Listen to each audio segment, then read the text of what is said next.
नमस्कार दोस्तों।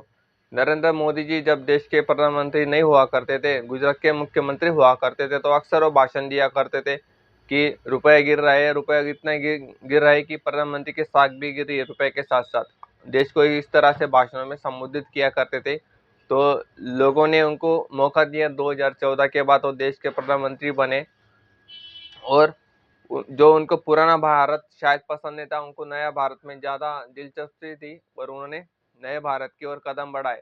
नए भारत की हकीकत क्या है हम जानते हैं। तो आप चैनल पे नए हैं तो फिर चैनल को शेयर कीजिए और लाइक कीजिए और सब्सक्राइब जरूर कीजिएगा।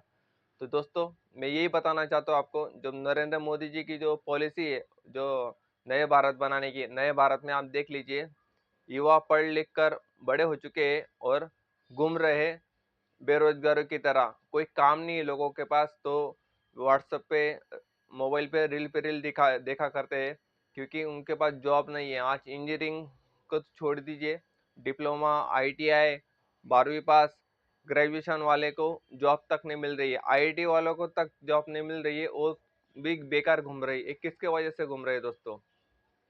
तो नरेंद्र मोदी जी की जो पॉलिसी है उनके वजह से इस तरह से हो रही है। 2014 के बाद जो उनको देश मिला, हमारे देश के ऊपर 55 लाख करोड़ रुपए का कर्जा हुआ करता था, तो मोदी जी ने उसको बढ़ाकर 220 लाख करोड़ रुपए पहुंचा दिया। इतना सारा देश के ऊपर कर्जा चढ़ा दिया है और लोगों को रोजगार भी नहीं मिल रहे हैं, और देश की हालत इतनी नाजुक हो चुकी है कि लोगों के इतने पैसे डूब रहे, लोगों को भरोसा नहीं हो रहा है कि कोई किस चीज में पैसा लगाए। लोगों के पास पैसे ही नहीं है हर चीज पे। आप 2014 के बाद देश में अगर डॉक्टर बन रहे, तो एमबीबीएस अगर आपको बनना है, एमबीबीएस करना है, तो 1 करोड़ से भी ज्यादा पैसा उनको खर्च करना पड़ रहा है। अगर जिसके जेब में 1 करोड़ रुपए से भी ज्यादा पैसे है, तो वही एमबीबीएस कर सकता है, और वही डॉक्टर अगर बन के हमारे समाज में आता है, तो आप उनसे उम्मीद भी नहीं कर सकते कि वो आपका फ्री में इलाज करवाए या 100-200 रुपये फीस लेकर वो आपका इलाज करवाए। और उनकी फीस ही 400-500 रुपये की चेकअप की फीस होती है। और बाद में जो वो दवाई लिख के देते हैं उसका खर्चा अलग से होता है, वो 300-400 रुपये होता है। अगर आपको छोटी से छोटी बीमारी भी आपको है या जुकाम भी है, तो भी आपके 700-800 रुपये यूं ही निकल जाते हैं। तो ये किसके किसके वजह से दोस्तों? तो जो हमारे देश में जो मोदी जी ने अपनी योजनाएं चलाई है, जो प्राइवेट सेक्टर वाले वो मनचाहा अपना भाव बढ़ा रहे हैं, मनचाहा महंगाई बढ़ाने का काम कर रहे हैं, लेकिन मोदी जी उनके ऊपर कोई भी लगाम लगा नहीं रहे। पेट्रोल हम भरते थे, 60-62 रुपए लीटर से पेट्रोल भरा करते थे, और मोदी जी ने दावा भी किया था, कहा भी था कि 35-40 रुपए लीटर से मैं आपको पेट्रोल दूंगा, डीजल तो उससे भी कम में दूंगा। लेकिन आज देख लीजिए, 3 से 4 साल हो चुके हैं, लोग 100 रुपए से भी ज्यादा रुपए का पेट्रोल भरवा रहे हैं अपनी गाड़ी में, और उतने रुपए का डीजल भी भरवा रहे हैं। तो पेट्रोल डीजल के अगर देश में भाव बढ़ते, तो उसका असर छोटी से छोटी चीज के ऊपर भी गिरता है। आप अगर सब्जी खरीदने जाते तो सब्जी भी महंगी मिलती है, दूध खरीदने जाओ तो दूध भी महंगा ही मिलता है, क्योंकि दूध, सब्जी ये हमारे आसपास तो नहीं होता है, कई गांव गाँव से लाकर लाना पड़ता है, दूर जाकर लाना पड़ता है, तो उसके ऊपर उनको पेट्रोल डीजल भरवाना पड़ता है और लाते हैं लोग। आज मैन्युफैक्चरिंग सेक्टर में हम कहीं पर भी नहीं है। देश में गाड़ियां तो बन रही है, लेकिन खरीदार नहीं है। क्योंकि खरीदार क्यों नहीं है? कि लोगों के जेब में पैसा नहीं है। आज एक गाड़ी अगर आदमी कोई खरीदता है, 4 व्हीलर खरीदता है, तो 100 बार सोचता है, क्योंकि गाड़ी अगर खरीदेगा तो चलेंगी रोड के ऊपर, और रोड टैक्स इतना बढ़ा दिया है, टैक्स इतना बढ़ा दिया है, टोल टैक्स बढ़ा दिया है, तो लोग गाड़ी खरीदने से पहले ही उसका 10 साल के बाद क्या होगा, 5 साल के बाद क्या होगा, वो सोच लेते हैं दोस्तों। नरेंद्र मोदी जी ने इतना जीएसटी बढ़ा दिया है, देश का जीएसटी कलेक्शन तो बढ़ रहा है, लेकिन लोगों की जेब नहीं भर नहीं रही है। तो मोदी जी को लोगों की जेब भरनी चाहिए, लेकिन वो काम मोदी जी नहीं कर रहे हैं। नरेंद्र मोदी जी सिर्फ अपने मित्रों के लिए काम करते हैं। अपने जो मित्र है उनकी, वो तो कोरोना में लोगों की आमदनी घट गई, लोग घर थे, लेकिन कोरोना में भी अपने जो मित्र है नरेंद्र मोदी जी के, उनकी अरबों खरबों रुपए की संपत्ति बढ़ी। कैसे बढ़ी? क्योंकि पॉलिसी नरेंद्र मोदी जी ऐसे बनाते हैं कि उनको डायरेक्टली फायदा होता है।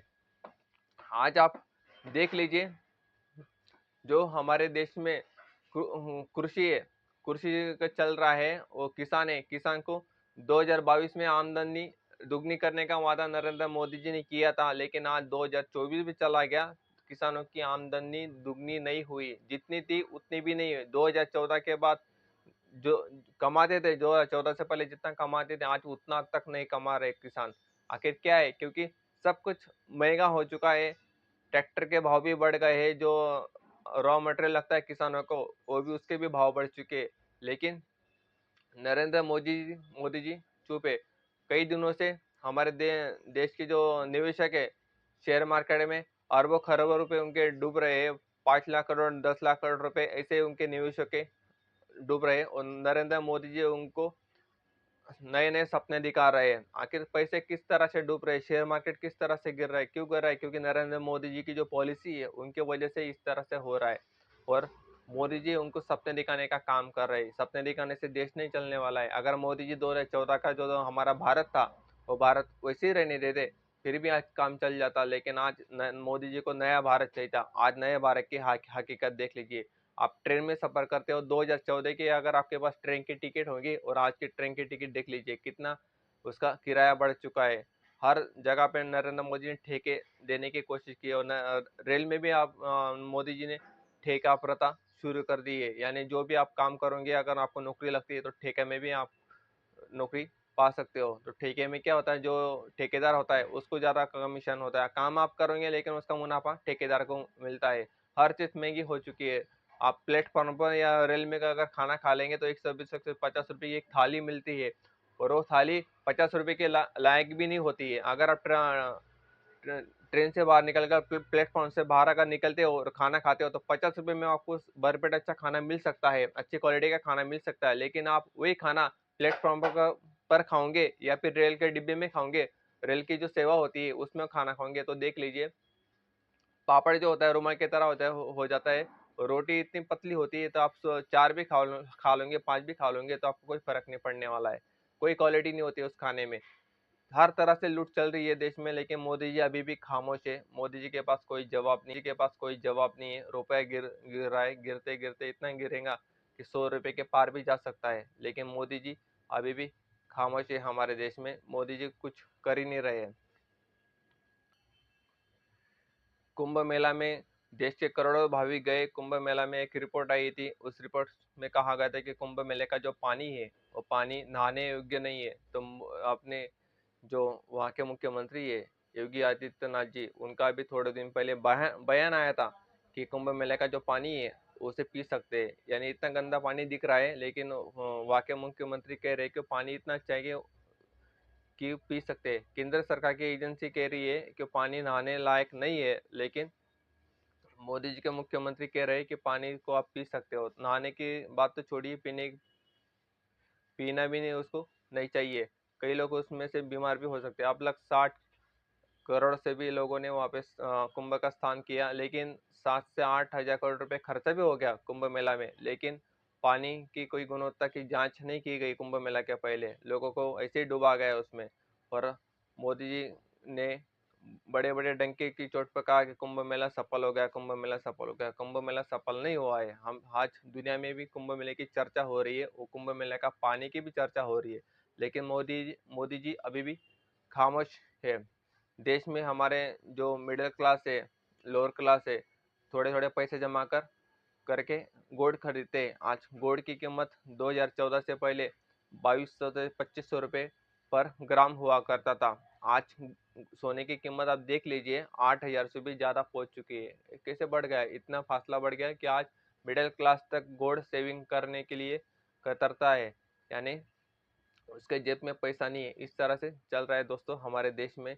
महंगाई पे महंगाई बढ़ रही है और आगे और भी महंगाई बढ़ने वाली है। अगर मोदी जी ने अपने पॉलिसी में बदलाव नहीं किया तो देश का बंटाधार होना तो तय है। और मोदी जी को उससे कोई अगर कोई फर्क नहीं पड़ता है तो वो तो जो जो चाहे वो कर सकते हैं। मैं यही कहना चाहता हूँ कि मोदी जी को अपने जो पॉलिसी है वो पॉलिसी अपने मित्रों के लिए नहीं, देश की जनता के लिए भी बनानी चाहिए। 140 करोड़ की हमारी जनता है और मोदी जी 80 करोड़ लोगों को जो फ्री का राशन खिलाते हैं 5 किलो का, तो 5 किलो राशन से लोगों का पेट नहीं भरता है। मोदी जी ने कुछ दिनों पहले कहा था कि 365 दिन में से 300 दिन में मखाना खाता हूँ। मखाने की कीमत मोदी जी को कहता है जनता के टैक्स पेयर से जो मोदी जी हर रोज मखाना खाते हैं उसकी कीमत मोदी जी को पता होनी चाहिए कि मखाने की प्राइस क्या है। मखाने के बारे में खाने के तो छोड़िए, सोच तक नहीं सकता है आम आदमी, इतना महंगा है मखाना। लेकिन मोदी जी 300 दिन मखाना खाते हैं, लेकिन आम जनता को वो रेशन का चावल खिला रहे हैं। तो 5 किलो में किसी का पेट नहीं भरता है, उसको दाल भी लगती है, तेल भी लगता है, नमक भी लगता है, मसाला भी लगता है, और ऊपर से गैस भी लगता है। और गैस की आप प्राइस तो देख लीजिए, 900 से 1000 रुपये पर सिलेंडर हो चुका है। उज्ज्वला योजना का मोदी जी का डंका था। उज्ज्वला योजना के लोगों ने कनेक्शन तो ले लिए, लेकिन आप आज उनके घरों में जाकर देख लीजिए कितनी बार वो अपना सिलेंडर रिफिल करवाते हैं। तो कोई रिफिल ही नहीं करवाता है, सालों से पड़े हुए लोग वापस से चूल्हा पे चले गए, लकड़ियों से अपना खाना पकाकर खा रहे। उज्ज्वला योजना जो मोदी जी की थी वो फेल हो चुकी है, कोई उसका मायने नहीं रखता, क्योंकि लोगों के जेब में पैसा नहीं है। तो उज्ज्वला योजना से 1000 रुपये का सिलेंडर कोई भरा ही नहीं सकता है। आज लोगों को पाम ऑयल खिलाया जा रहा है, रिफाइंड ऑयल खिलाया जा रहा है, उसका ही मार्केटिंग किया जा रहा है। बड़ी बड़ी कंपनियां रिफाइंड तेल बनाती है, पाम ऑयल बनाती है, और वो किस तरह से कंज्यूम करते हैं हमारे देश के नागरिक, क्योंकि वो थोड़ा सस्ता मिलता है तो लोग 100 125 रुपये में ले लेते हैं, और उससे हार्ट की बीमारी होती है।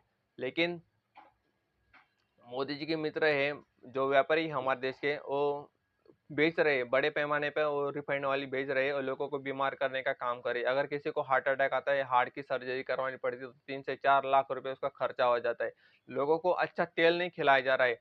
जब आज से 20-25 साल पहले हमारे देश में जब तेल बनाया जाता था, तो लकड़ी घाने का तेल बनाया जाता, कोयलों के बैल से तेल खिलाया जाता था, बना के खिलाया जाता, वो काफी सस्ता भी हुआ करता था।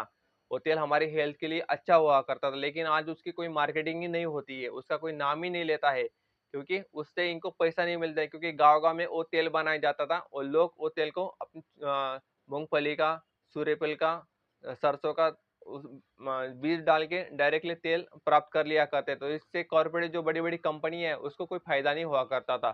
तो इससे क्या है, उस तेल का कोई मार्केटिंग नहीं होता है, उसका कोई ऐड नहीं चलता है टीवी पे। आप कभी देखा आपने कि लाखे गाने का तेल खा के आप अच्छा महसूस कर सकते हो, आपको हार्ट की बीमारी नहीं होगी, ये हो ही नहीं सकता है। सिर्फ रिफाइंड तेल, डॉक्टर भी वही सजेस्ट करते हैं कि रिफाइंड तेल खाओ और अच्छा खाओ, लेकिन रिफाइंड तेल अगर खाएंगे तो जल्दी ऊपर जाने का आप टिकट प्राप्त कर सकते हैं, क्योंकि रिफाइंड तेल कहीं पर भी अच्छा नहीं है। तो मोदी जी इस पर भी चुप है, क्योंकि जो भी फास्ट फूड हम खाते हैं, चिप्स ले लीजिए, तला पका हुआ जो खाना बाहर खाते हैं आप, सब सब पूरे देश में 99% देश में रिफाइंड तेल का ही इस्तेमाल हो रहा है। लेकिन उस पर भी हमारे देश की जो पॉलिसी चलती है, वो पॉलिसी में उसका भी कोई जिक्र नहीं है। ये कानून ही नहीं बनाया गया कि रिफाइंड तेल से कोई आप खाना नहीं बना सकते, कोई आप पैकेजिंग कर नहीं सकते और उसको बेच नहीं सकते। ये कानून बनाना चाहिए देश में, इसकी जरूरत है, क्योंकि देश को अगर हेल्दी बनाना है तो रिफाइंड तेल को बैन करना होगा। और जो लकड़ी घाना का जो तेल होता है, कोयलों की बैल से जो बैल को घुमाकर, आज आज तो बैल की व्यवस्था जो खत्म हो चुकी है, मशीन से ही बनाया जाता है। लेकिन मशीन आ चुकी है, बड़ी बड़ी लकड़ी घाना की मशीनें बन चुकी है, उससे प्रोसेस करके लकड़ी घाना का तेल बनाया जाता है। वो काफी महंगा मिल रहा है अभी, क्योंकि उसमें कंपटीशन कम है, इसीलिए वो महंगा मिल रहा है। लेकिन अगर हमारी सरकार चाहे तो उसको सस्ता भी कर सकती है। अगर उनको अगर सब्सिडी देने का अगर मोदी जी सोचते हैं, तो तेल अच्छा बन सकता है। आपको इस बारे में क्या लगता है दोस्तों? ये है नरेंद्र मोदी जी का नया भारत। अगर आपको नरेंद्र मोदी जी का नया भारत पसंद है तो आप जरूर कमेंट कीजिए, और जितना हो सके चैनल को शेयर कीजिए, लाइक कीजिए और सब्सक्राइब जरूर कीजिए। जय हिंद दोस्तों।